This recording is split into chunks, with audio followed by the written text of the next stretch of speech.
God threw me into the hell that was prepared for me. በቀጣዩ ደቂቃ ስሞት የተዘጋጀልኝ ገሃነም ውስጥ እግዚአብሔር ወረወረኝ። በድንገት ግን ከዛ መተላለፊያ ዋሻ ውስጥ ወጥቼ እጅግ ደማቅና አንጸባራቂ በሆነ ነጭ ብርሃን ውስጥ ብቻዬን ተንሳፈፍኩ። ማለቴ የዚህ ብርሃን ድምቀት እጅግ ከባድ ነበር። በስጋዊ አካል ብትሆን ኖሮ ጨርሶ ልትቋቋመው አትችልም ነበር። እኔም ራሱን እንዲያረጋግጥልኝ ወደርሱ ደጋግሜ እየጮኩ ጠየቅኩት። ከዚያ በድንገት እሱ ራሱን ገለጠልኝ።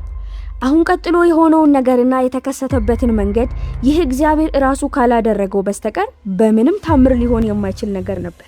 So why don't you just start off by telling us a bit about yourself, who you are? Yeah, my name's Amelia Russell. I'm 33 years old. ለመሆኑ ስለ ራስሽ ጥቂት ነገር በመናገር ብትጀምሪ ማንሽ? ስሜ አሜሊያ ራሲል ይባላል። እድሜ 33 ዓመት ነው። ቀደም ሲል በአካል ጉዳተኞች መርጃ ድርጅት ውስጥ ሰራ ነበር። አሁን ግን ከቤት ሆኜ ሰራለሁ። ይህም በእውነት ትልቅ በረከት ነው። ቀኑን ሙሉ ከውሾቼ ጋር ለመጫወት እችላለሁ። ስለዚህም በጣም ደስ የሚል ነው። የተወለድኩት በአደላይድ ነው። አዎ አደላይድ። ቀደም ሲል በጣም በኃጢአት የተሞላ ህይወት መራ ነበር። ሴተኛ አዳሪ፣ የቀን ዳንሰኛ፣ ስትሪፐር እና የሱሰኛ ነበርኩ። በምኖርበት አካባቢ እንደማልጨፍር ግልጽ ነው። ስለዚህ ወደ ካምቤራና ሲድኒ እየበረርኩኝ እመላለስ ነበር። በአንድ ጊዜ በሁለት ቦታዎች እኖር ነበር። በሲድኒ አብሮኝ የሚኖረው ሰውየው ደግሞ እንደ ዕፅ አከፋፋይ ነበር። ያለምንም ገደብ ነፃ ዕፅ አገኝ ነበር። ኮኬይን እና ያሻኝን ነገር በሙሉ በየቀኑ ወስድ ነበር። ሙሉ በሙሉ ፍጹም የዕፅ ሱሰኛ ነበርኩኝ። ወንጀለኛም ነበርኩ። ጓደኞቼም ሁሉ ወንጀለኞች ነበሩ። ሁኔታው በጣም አስከፊ ነበር። ሰዎች ከሚያስቡት በላይ እጅግ የከፋ። ስታድጊ ህይወትሽ ምን ይመስል ነበር? በህይወትሽ ውስጥ ከኢየሱስ ጋር አድገሻል? ወደ ቤተ ክርስቲያን ትሄጂ ነበር ወይስ እንዴት ነው ያደግሽው? የቤተሰቦችሽ፣ የጓደኞችሽና የትምህርት ቤት ህይወትሽ ምን ይመስል ነበር? አዎ ያደግኩት አባቴ ክርስቲያን ስለነበረ ነው። እርሱም ወደ ቤተ ክርስቲያን ይወስደኝ ነበር። እኔ ግን ዝም ብዬ ነበር የምሄደው። ትርጉሙ በትክክል የገባኝ አይመስለኝም። ዝም ብዬ እሄዳለሁ እና እነሱ የሚያደርጉትን እከተል ነበር። ነገር ግን እድሜ ከፍ እያለ ሲመጣና ከቤት ስወጣ ያ ሁሉ ዝም ብሎ ተረት እንደሆነ አሰብኩ። በዚህም ምክንያት እግዚአብሔርን መካድ፣ ኤቲስት መሆን ጀመርኩ እና እግዚአብሔርን ሙሉ በሙሉ መግፋት ያዝኩ። በትምህርት ቤት እያለሁ ብዙ ጓደኞች አልነበሩኝም። በጣም እዋረድና እገለል ነበር። ብዙ የሚበገሩባት ትንሽ ወንድ የምትል ልጅ ነበርኩ። አብዛኛውን ቀኖቼን በባይስክሌት ግልቢያ ነበር ማሳልፈው። በዚህ ዘመን ስላላደኩ ግን ደስ ይለኛል። አለበለዚያ ጾታሽን ቀይሪ ወይም ሌላ እብደት ውስጥ እንድገባ እያሳምኑኝ ነበር። በትምህርት ቤት እያለሽ ወይም ወጣት ሳለሽ ምን አይነት መንፈሳዊ ተሞክሮ ነበረሽ?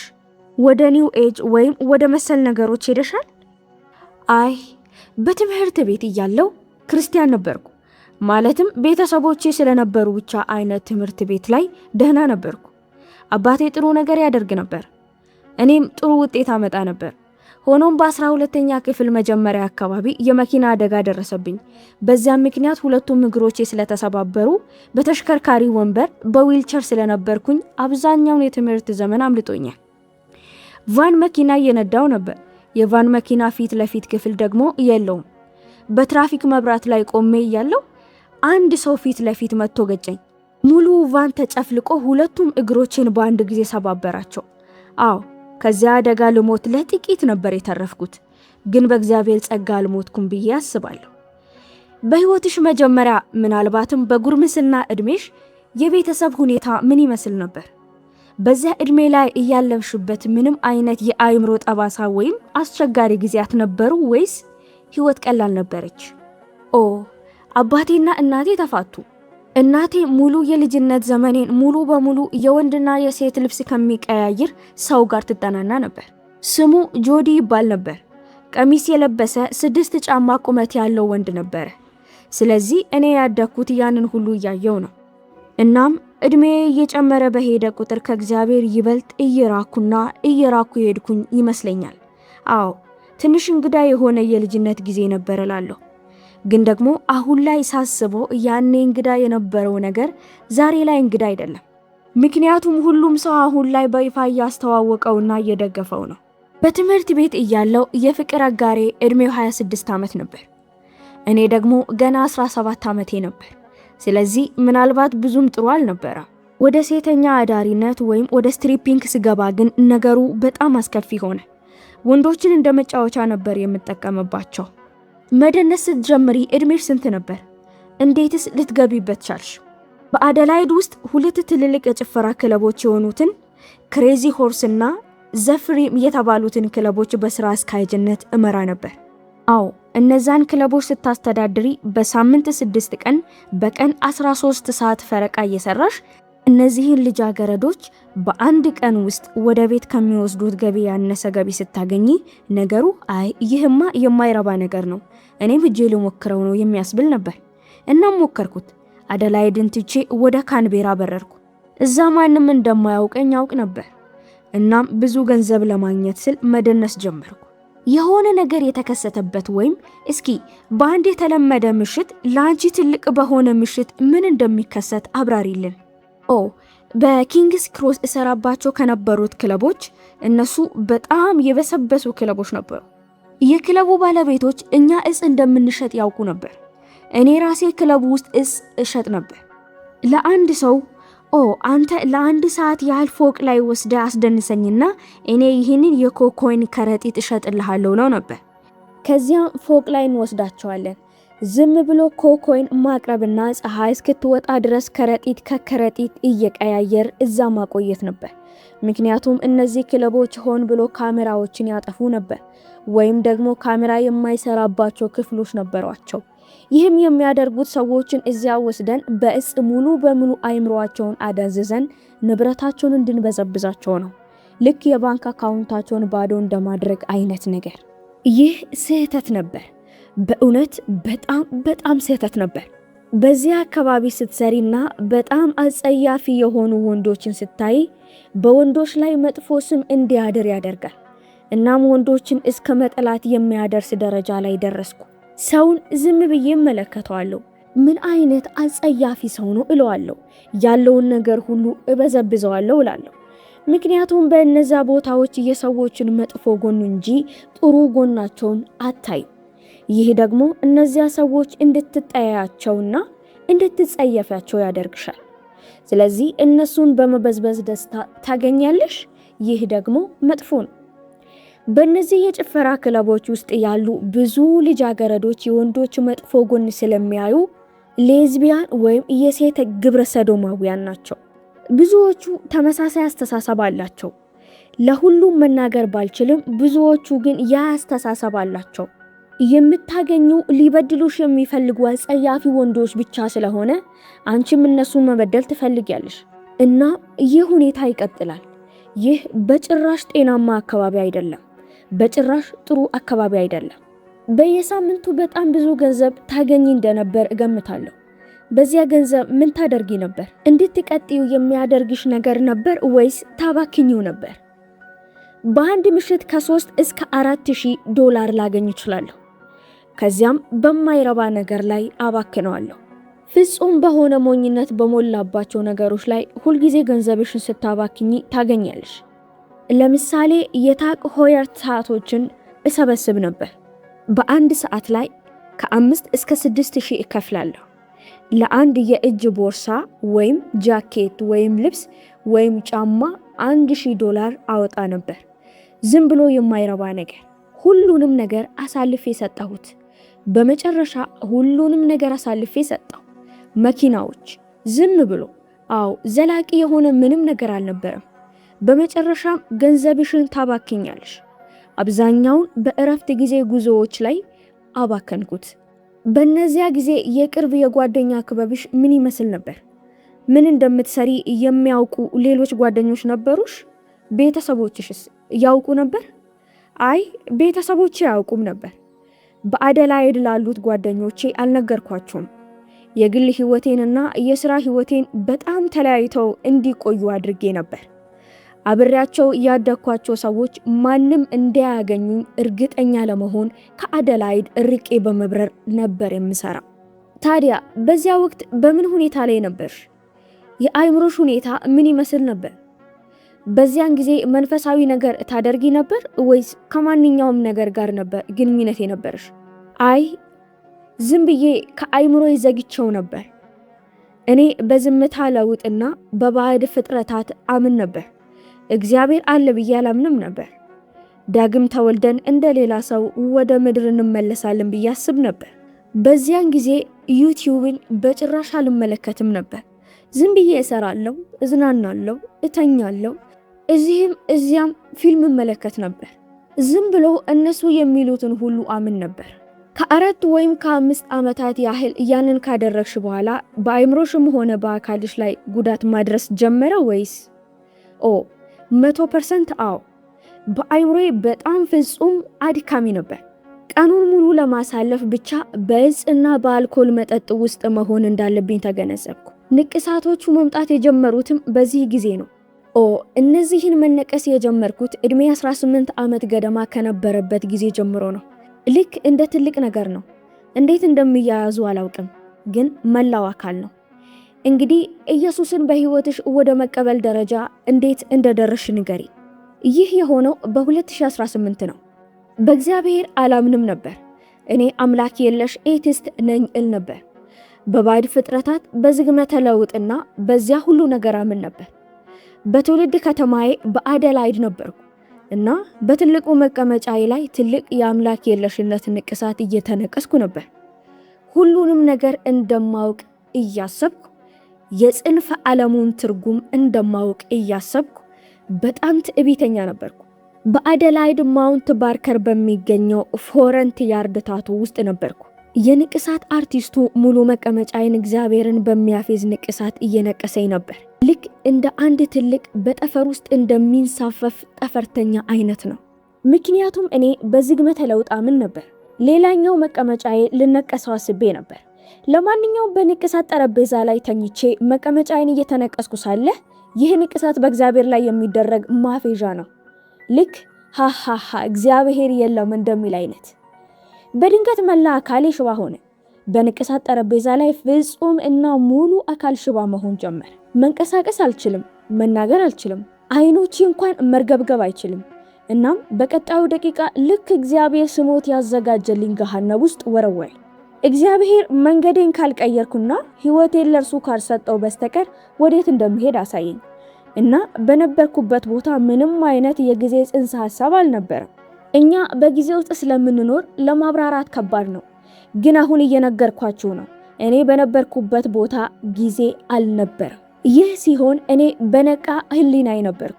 ሰዎች በምናብሽ ነው ወይም እንደዚህ አይነት ነገር እንደሚሉት አይደለም። አይ ልክ እዛ ቆማችሁ በቀጣዩ ደቂቃ ወደ ማርስ እየተጓዛችሁ አድርጋችሁ አስቡት። እኔ ወደ ሌላ ስኬት ተወሰድኩኝ። በአካል እዚያ ነበርኩ። የፀጉራችሁ ሁኔታ ምን እንደሚመስል ልነግራችሁ አልችልም። የሁሉም ሰው ገሃነም የተለያየ ነው። ይህ የገሃነም ስቃይ እኔን እስከ ታላቁ ነጭ የፍርድ ዙፋን ድረስ ለማሰቃየት በህይወቴ ዙሪያ ፍጹም በሆነ መንገድ እየተቀነባበረ ነበር። ከዚያም በመጨረሻ አካሌ ከገሃነም ተለቀቀ። እናም ከንቅሳት ጠረጴዛው ላይ ብድግ ብዬ ተቀመጥኩ። እጅግ በጣም ደንግጬ ነበር። በእውነት ፍጹም ነው የደነገጥኩት እና ምን እንደተከሰተ ለመረዳት ሞክራለሁ። ነገር ግን ያንተ ስጋዊ አይምሮ በዚያ በረቀቀ ዓለም ወይም በመንፈስ ያየኸውን አስፈሪ ነገር ሊረዳ አይችልም። ልክ በዋና ገንዳ ውስጥ ያለን ሙሉ ውሃ በትንሽ የልብስ ስፌት ጣት ማደሪያ ውስጥ ለማስገባት ከመሞከር ጋር እኩል ነው። ዝም ብለህ ልትረዳው አትችልም። ያን ያህል ሰፊ መረጃ በስጋዊ አካል ውስጥ ሊይዝ አይችልም። ለማንኛውም ከንቅሳት ጠረጴዛው ላይ ብድግ ብዬ ስቀመጥ በንቅሳት ቤቱ ውስጥ የነበሩት ሰዎች ሁሉ የሚያደርጉትን ነገር አቆሙ። የንቅሳት ጠረጴዛውን ከበቡ። እናም ወደ ሆስፒታል በፍጥነት እንዲወስዱኝ አምቡላንስ ጠሩ። የሚጥል በሽታ ወይም ማሳል ነገር የያዘኝ መስሏቸው ነበር። እኔ ግን ለሁሉም ሰው ዝም ብላችሁ ወደ ኋላ ክፍል ውሰዱኝ አልኳቸው።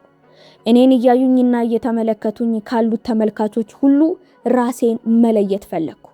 ስለዚህ ወደ ንቅሳት ቤቱ የኋላ ክፍል ወሰዱኝ። የንቅሳት ቤቱ ባለቤት የምነቀስበት የቢሮ ወንበር አወጣልኝ። እኔም በዚያ የቢሮ ወንበር ላይ ተቀመጥኩ። ጭንቅላቴን በእጆቼ ይዤ ነበር። እናም ደንግጬ ነበር። ገና ምን እንደተከሰተ ለመረዳት እሞክራለሁ፣ ነገር ግን ልረዳው አልችልም። ከዚያም በድንገት እዛው ተቀምጬ እያለሁ መላ አካሌ ለሁለተኛ ጊዜ ሽባ ሆነ። መንቀሳቀስ አልችልም፣ መናገር አልችልም። አይኖቼ እንኳን መርገብገብ አይችሉም። ከዚያም በአይምሮዬ ውስጥ አንድ ትንሽ ድምፅ ልክ በሚያፌዝ መንገድ እንዲህ አለኝ፣ አምላክ የለሽ አይደለሽ? ሁሉንም የምታውቂ ይመስልሻል? ላሳይሽ ነው። በቀጣዩ ደቂቃ መላው አካሌ ልክ ከደረቴ አካባቢ ወደፊት ተሳበ።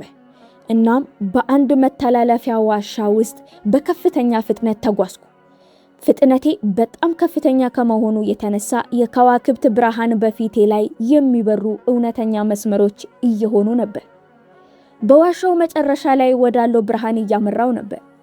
እናም በድንገት ከዋሻው ወጥቼ እጅግ ደማቅና አንጸባራቂ በሆነ ነጭ ብርሃን ውስጥ ብቻዬን ተንሳፈፍኩ። ማለቴ የዚህ ብርሃን ድምቀት እጅግ የበረታ ነበር። በስጋዊ አካል ብትሆን ኖሮ አመድ ትሆን ነበር። ያንን ያህል ደማቅ ብርሃን ነበር። ነገር ግን በሆነ ምክንያት ያንን ብርሃን ማየት አልችልም ነበር። አይኖችም አልታወሩ። እዛ ምንም ወለል፣ ምንም ምግብ፣ ምንም ጣሪያ አልነበረም። ዝም ብዬ በብርሃን ውስጥ እራበብ ነበር።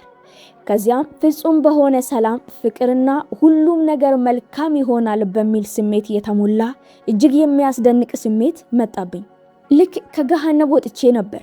አሁን ደግሞ በድንገት አንድ እጅ በላይ ሆኖ ደህና ነው ይዤሻለሁ የሚል ይመስላል። ከዚያም ካየሁት ፍጥነት በበለጠ ብርሃን በስተቀር ምንም አልነበረም፣ ወይም ሁልጊዜም ብርሃን ነበር። መላ አካሌ በዚህ ዋሻ ውስጥ ወደ ኋላ ተሳበ። ወደፊት እጓዝ በነበረ ፍጥነት ያህል አሁን ወደ ኋላ እየተጓዝኩ ነበር። ከዚያም በድንገት አካሌ ተመልሶ በንቅሳት ቤቱ ውስጥ እንዲቀመጥ ተደረገ። እናም የገሃነብ ትውስታዬን እንደያዝኩ ወደ ንቅሳት ቤቱ ተመለስኩ። በቀጣዮቹ ጥቂት ሳምንታት ውስጥ ለጓደኞቼ ሁሉ ለመናገር ሞክር ነበር። ጓደኞች እባካችሁ እመኑኝ፣ እግዚአብሔር ገሃነብን አሳየኝ፣ እባካችሁ እመኑኝ እላቸው ነበር። ጓደኞቼ ሁሉ ግን እብድ ይሉኝ ነበር። ሁሉም ልክ አይምሮሽን ተሰልበሻል፣ የአይምሮ ጤና እርዳታ ፈልጊ ይሉኝ ነበር። እኔ ግን የሰማሁትን አውቃለሁ፣ ያየሁትን አውቃለሁ፣ የት እንደነበርኩ አውቃለሁ።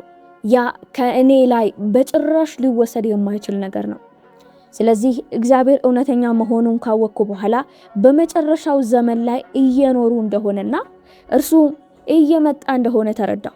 ጓደኞችም ሁሉ እንደገፉኝ ተገነዘብኩ። ከእንግዲህ በአደላዳ የምኖርበት ምንም ምክንያት አልነበረም። ስለዚህ ወደ ኩዊንስላንድ ለመዛወር ወሰንኩ። እዚያ ቤተሰቦች አሉ እና ወደ እነርሱ መቅረብ ፈለግኩ። መኪና ውስጥ ገብቼ ወደ አደላይድ የረጅም መንገድ ጉዞ አደረግኩ። መኪናዬን እየነዳው እያለው በዚህ በጣም ረጅም የመንገድ ጉዞ ላይ ከእግዚአብሔር ጋር እናገር ነበር። ከእግዚአብሔር ጋር ስነጋገር እንዲህ አልኩት፣ እግዚአብሔር ሆይ ጓደኞቼ ሁሉ እብድ እያሉኝ ነው።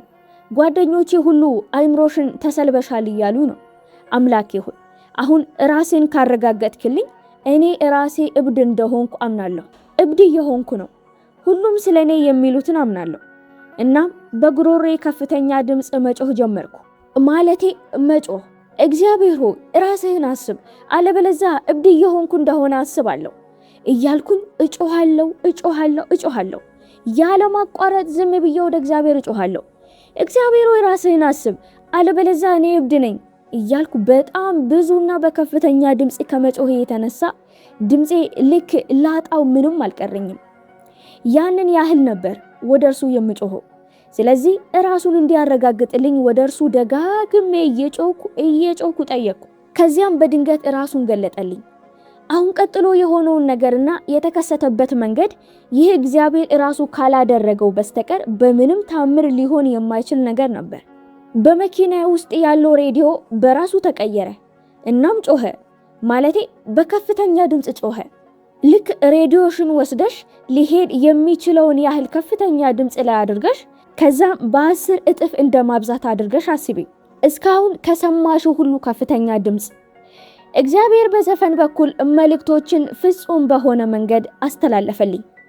እነዚህ መልእክቶች ከህይወቴ ጋር ፍጹም ይስማማሉ። እንደ ዳንኩ ይነግሩኛል። በትክክለኛው መንገድ ላይ እንደሆንኩኝ ይነግሩኛል። ይህ እንደዚህ እንዳለ መልእክቶቹ እየተጫወቱ ሳለ በአይምሮዬ ውስጥ ለእግዚአብሔር አንድ የአነጋገር ዘይቤ ጥያቄ ጠይቀዋለሁ። ልክ በጥልቀት መልሱን እንደምታውቂው አይነት ጥያቄ። ለምሳሌ እጾች መጥፎ ናቸው እንደሚል አይነት። ሞኝ አትሁኚ፣ ያንን ጥያቄ ትመልሻለሽ። እግዚአብሔር ያንን ጥያቄ እንድትመልሽ ይፈልጋል። ጥያቄው በተጠየቀበት ቅጽበት እግዚአብሔር ሬዲዮውን ያቆመዋል። የሚጮኸውን ሙዚቃ ወደ ፍጹም የሬዲዮ ዝምታ ይቀይረዋል። እናም እግዚአብሔር በጣም በትዕግስት ይጠብቃል። እኔም ጨምሬ መናገር የምፈልገው ያንን ጥያቄ እርሱ ሊሰማው በሚፈልገው መልስ በከፍተኛ ድምፅ እንዲመልስ። ያንን ጥያቄ ለመመለስ ምን ያህል ጊዜ ቢወስድብኝ ምንም ግድ አልነበረውም። 5 ሰከንድ ወይም 5 ደቂቃ ቢወስድብኝ ምንም ግድ አልነበረውም። ያ መልስ ከከንፈሮቼ ወጥቶ በተጠናቀቀበት በዚያው ቅጽበት ዋው! እግዚአብሔር በዘፈን በኩል ሌላ መልእክት በሬዲዮ ላይ ያጮሃል። ከዚያም ሌላ ጥያቄ፣ እናም እንደገና የሚጮኸውን ሙዚቃ ወደ ፍጹም የሬዲዮ ዝምታ ያቆመዋል። በድንገት ያንን ጥያቄ እርሱ ሊሰማው የሚፈልገው መልስ በከፍተኛ ድምፅ እንዲመልስ በጣም በትዕግስት ይጠብቃል። ለመመለስ ምን ያህል ጊዜ ቢወስድብኝ ምንም ግድ አልነበረውም። ቃል በቃል ያ መልስ ከከንፈሮቼ ወጥቶ በተጠናቀቀበት በዛው ቅጽበት እግዚአብሔር በዘፈን በኩል ሌላ መልእክት በሬዲዮ ላይ ያጮሃል። ከዛም ሌላ ጥያቄ፣ እናም ያቆማል። እግዚአብሔር ይህንን ነገር ደጋግሞ አደረገው። እኔም አይኖቼን ባያፈሰሱ ነበር፣ እያለቀስኩ ነበር። መኪናዬን እየነዳው በመንገድ ላይ ቀጥ ብዬ ለመጓዝ ሞክራለሁ። ዝም ብዬ አምላኬ ሆይ፣ ኦ አምላኬ ሆይ፣ አምላኬ ሆይ እል ነበር። እያለቀስኩ ነበር፣ እያለቀስኩ ቃል በቃል ልክ አይኖቼን በእንባ እየሞላሁ ነበር። አይኖቼ በውሃ ተሞልቷል። ከፊቴ ያለውን ለማየት ሞክር ነበር። እያለቀስኩም እግዚአብሔር ሆይ አመሰግንሃለሁ፣ እግዚአብሔር ሆይ አመሰግንሃለሁ፣ አንተ እውነተኛ ነህ እል ነበር። ዝም ብዬ በከፍተኛ ድንጋጤ ውስጥ ነበርኩ። ገና ምን እንደተከሰተ ማመን አልቻልኩም። ነገር ግን ተከስቷል። እናም ዝም ብዬ እግዚአብሔርን አመሰግናለሁ። እግዚአብሔር ሆይ አመሰግንሃለሁ፣ አንተ እውነተኛ ነህ፣ አንተ እውነተኛ ነህ እያልኩ አመሰግናለሁ። ከዚያም በድንገት በመኪና ውስጥ ያለው ሬዲዮ እንደገና በራሱ እየተቀየረ ይመስላል። በመኪና ውስጥ ያለው ቤዝ ድምፅ ያን ያህል ከፍተኛ ሆኖ ሰምቼ አላውቅም። እግዚአብሔር በሬዲዮ በኩል ይመጣል። እናም ይህንን እያደረገ ያለው እግዚአብሔር ራሱ እንደሆነ ይነግረኛል። አሁን ይህንን አንድ ጊዜ ብቻ አይደለም ያደረገው፣ ይህንን ብዙ ጊዜ አድርጎታል። ለምሳሌ በአንድ ወቅት በጂም ውስጥ፣ በሌላ ጊዜም ደግሞ በገበያ ማዕከል ውስጥ አድርጎታል። በአንድ ወቅት ሆስፒታል ውስጥ ሆኜ አድርጎታል። በመኪናዬ ውስጥም ብዙ ጊዜ አድርጎታል። እንደውም የአንድ የዘፈን የተወሰነ ክፍል ከፍቶ ሬዲዮን እስከ መቀየር፣ ከዚያም የሌላ የተለየ ዘፈን የተወሰነ ክፍል ከፍቶ ሬዲዮን እስከ መቀየር፣ ከዚያም የተለየ ዘፈን የተወሰነ ክፍል ከፍቶ በመቀጠል አንድ ላይ የተቀላቀሉትን ከተለያዩ የዘፈን ክፍሎች የተወሰዱትን ጥቅሶች በመጠቀም ልክ እንደ ትራንስፎርመርስ ባምቢልቢ አይነት መልእክት ያደርገዋል። ሙሉ በሙሉ ከተፈጥሮ በላይ የሆነ ነገር እና ማንም ሰው እኔ እግዚአብሔር እውነተኛ መሆኑን እንዴት ታውቂያለሽ ቢለኝ እግዚአብሔር እውነተኛ መሆኑን አውቃለሁ። ለራሴ ጥያቄ እንኳን አይደለም፣ እግዚአብሔር እውነተኛ መሆኑን 100% አውቃለሁ። እንደውም አንድ ቀን ከሳሎን ክፍሌ ውስጥ ተቀምጬ ዝም ብዬ እየተዝናናው ቲቪ እመለከት ነበር። በድንገት ከየት መጣ ሳይባል መላው የጎንዮሽ እይታዬ ፈጽሞ ጠፋ። ከዚያም በከፍተኛ ሁኔታ አጉልቶ አሳየኝ። እርሱም ኢየሱስ በመስቀል ላይ ነው። መላው ዓለም ደግሞ የእግሩ መረገጫ ነው። ስለዚህ እግዚአብሔር እውነተኛ መሆኑን አውቃለሁ። ኢየሱስ እግዚአብሔር መሆኑን አውቃለሁ። እናም ያውቁታል። እርሱ ደግሞ ወደኔ እየመጣ ነው። እናም ሁልጊዜ እርሱ እየመጣ መሆኑን እንድናውቅ እፈልጋል። እርሱ አሁን እየመጣ ነው። እናም መዘጋጀት አለብን፣ አለበለዚያ ወደ ኋላ እንቀራለን። አዎ እመኑን ጓደኞች፣ በዚህ ታላቅ መከራ ወቅት ወደ ኋላ መቅረት አትፈልጉም። በምድር ላይ ገሃነብ ይሆናል። እስኪ ከዚያን ጊዜ ጀምሮ ህይወትሽ ወዴት እንደሄደ እንድትነግሪን። ኢየሱስ እግዚአብሔር መሆኑን ካወቅሽ ጀምሮ ያ ህይወትሽን እንዴት ቀየረው? እናም ህይወትሽን ለእርሱ ለመኖር ምን ማድረግ ጀመርሽ? ዝም ብዬ ህይወቴን እንደ መጽሐፍ ቅዱስ ለመኖር እሞክራለሁ። የእርሱም ስርዓቱን ትእዛዙን ለመጠበቅ እሞክራለሁ። በእርግጥ ጭፈራውን ትቻለሁ። የጭፈራ ጓደኞቼ ሁሉ አብዛኞቹ እብድ እንደሆንኩኝ አስበው ነበር። ጥቂቶቹ አመኑ። ከእርሱም መካከል አንዷ ጭፈራውን ትታለች። እሷ አሁን የራሷ የሆነ ከእግዚአብሔር ጋር ጉዞ አላት። ከዚያም የኃጢአት ህይወት ወጣው። እናም አሁን በየቀኑ ህይወቴ እግዚአብሔርን በማክበር ለመኖር እሞክራለሁ። እናም ለብዙ ሰዎች ማሳወቅ የምችለውን ያህል ለመናገር እሞክራለሁ። ወንጌል እየሰበኩ ስለዚህ ምልክቶችን ይዤ በየጎዳናዎቹ ላይ እመላለሳለሁ። በራሪ ወረቀቶችን አሰራጫለሁ። አርብ ምሽት ወደ ጎልድ ኮስት ካልቫሊፍ እሄዳለሁ።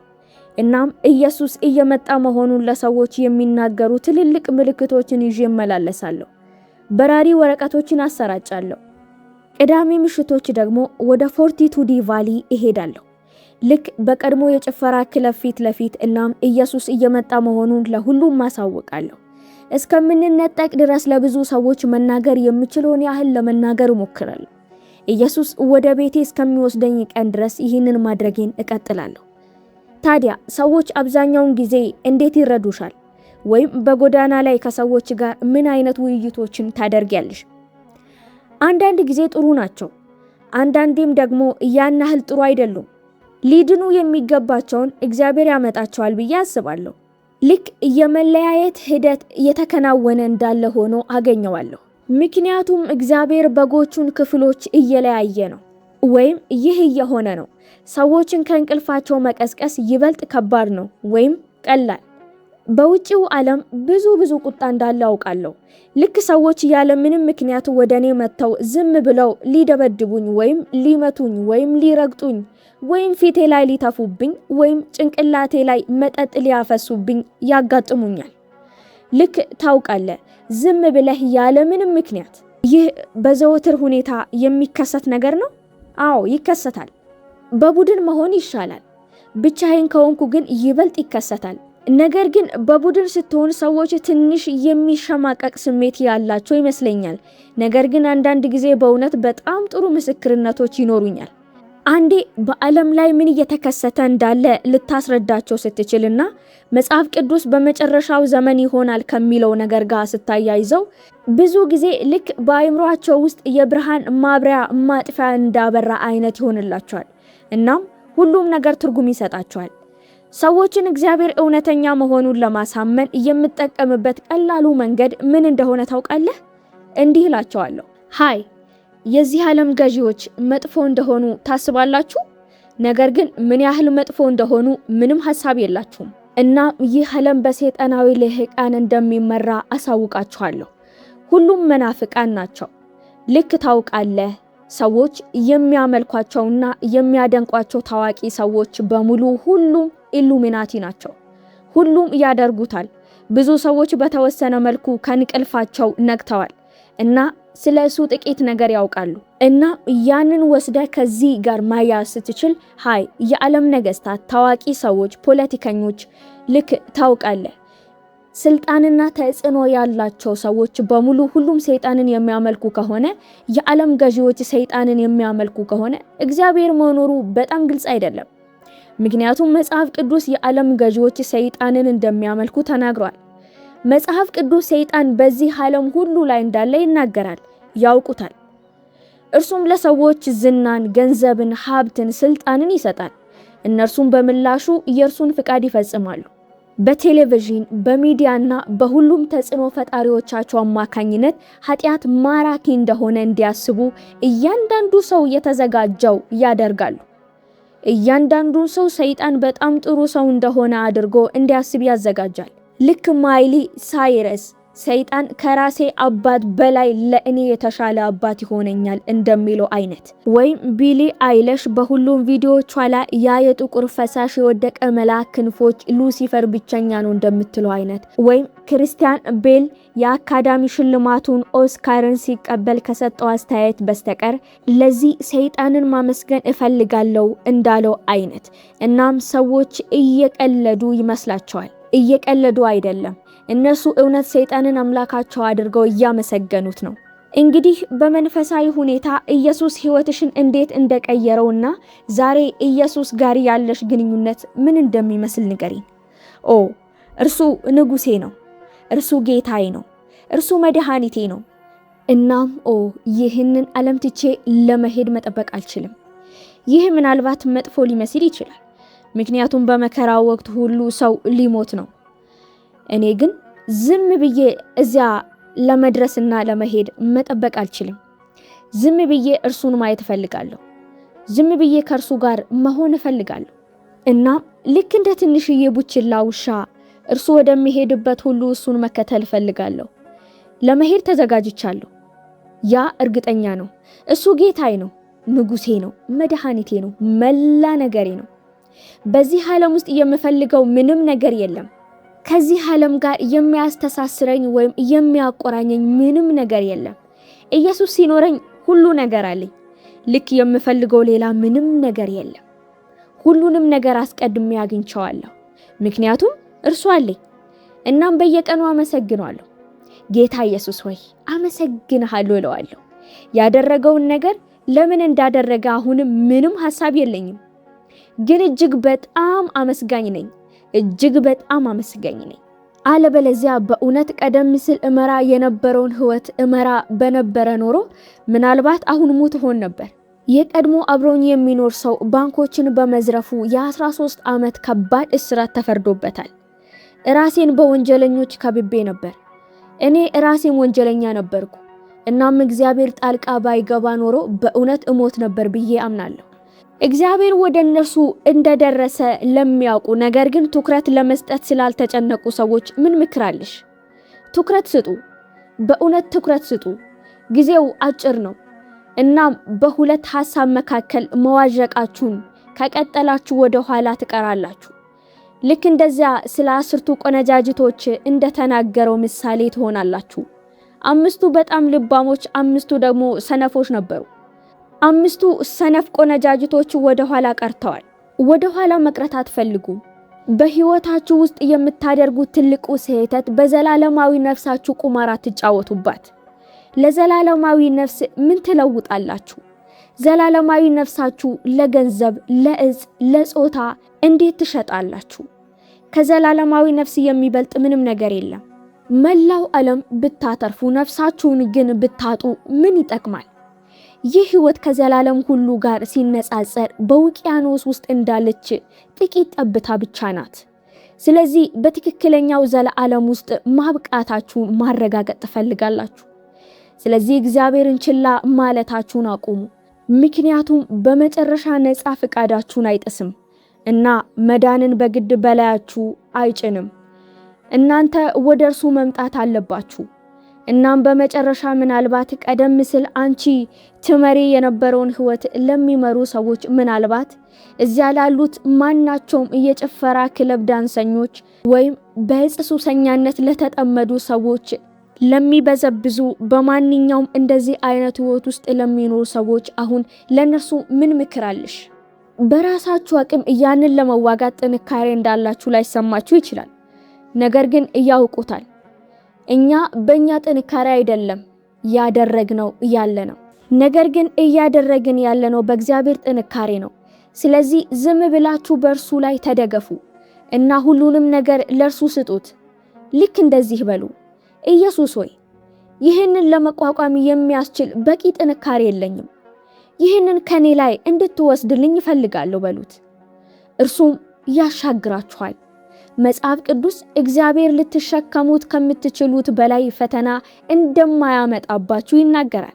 ወደ እርሱ ከተመለሳችሁ የምታልፉበትን ያንን ጥንካሬ ይሰጣችኋል። ዝም ብላችሁ በእርሱ ላይ መታመን አለባችሁ። በራሳችሁ መተማመንን ማቆምና በእግዚአብሔር መተማመን መጀመር አለባችሁ። መልካም፣ በጣም አመሰግናለሁ። አሁን በእውነት የቀረው ነገር ቢኖር ይህንን ቪዲዮ ለመመልከት ለማንኛውም ሰው መጸለይ ብቻ ነው። ይህንን ያውቁታል። በህይወቴ ውስጥ በእውነት መጸለይ የምፈልገው ለቤተሰቦቼ ነው። ይህንን ከ2018 ጀምሮ እየነገርኳቸው ነው። እነርሱ ግን አይሰሙኝም፣ አያምኑኝም። ቤተሰብና ጓደኞቼ፣ በህይወቴ ዘመን ሁሉ የምታውቃቸው ሰዎች ለመቀስቀስ በጣም ከባዶች እንደሆኑ አገኛቸዋለሁ። እናም ዝም ብዬ እግዚአብሔር እንዲቀሰቅሳቸው ጸልያለሁ። ጌታ ኢየሱስ ሆይ ለኔ ራስህን እንደገለጥክልኝ ሁሉ ለነርሱም ራስህን እንድትገልጥላቸው ለቤተሰቦቼ በእውነት ለመጸለይ ወሰንኩ። እናም ጌታ ሆይ ወደ እነርሱ እንድትመጣና ወደ አንተ እንድትመራቸው በእውነት እጸልያለሁ። ጌታ ሆይ እውነትን እንዲያዩ አድርጋቸው፣ ምክንያቱም አሁን ተሸንፈዋል። እውነትም ማየት አይችሉም። ጌታ ሆይ አንተ እውነት መሆንን ግልጽ እና በጣም ግልጽ አድርገው፣ ምክንያቱም ቤተሰቦቼ ወደ ኋላ እንዳይቀሩ ፈልጋለሁ። ጌታ ሆይ ወደ ኋላ ቢቀሩ በጣም አስከፊ ይሆናል። ለማንኛውም ጓደኞቼም ጭምር ጸልያለሁ። ጌታ ሆይ አንተ ለማያውቁ ለማንኛውም ጓደኞቼ ወደ አንተ እንድትመራቸው ጸልያለሁ። ልትጸልይላቸው ከምትችላቸው ነገሮች ሁሉ በላይ በቃል ለደህንነታቸው ከመጸለይ የበለጠ አስፈላጊ ነገር የለም። ስለዚህ እኔ የምጸልየው ለዚያ ነው። ጌታ ሆይ የምወዳቸውና የምሳሳላቸው ሰዎች ሁሉ በደህንነት እንዲያገኙ እነማን እንደሆኑም ታውቃለህ እግዚአብሔር ሆይ። አሜን። በጣም ጥሩ። በጣም አመሰግናለሁ። ይኸው ነው። ጌታ ይመስገን።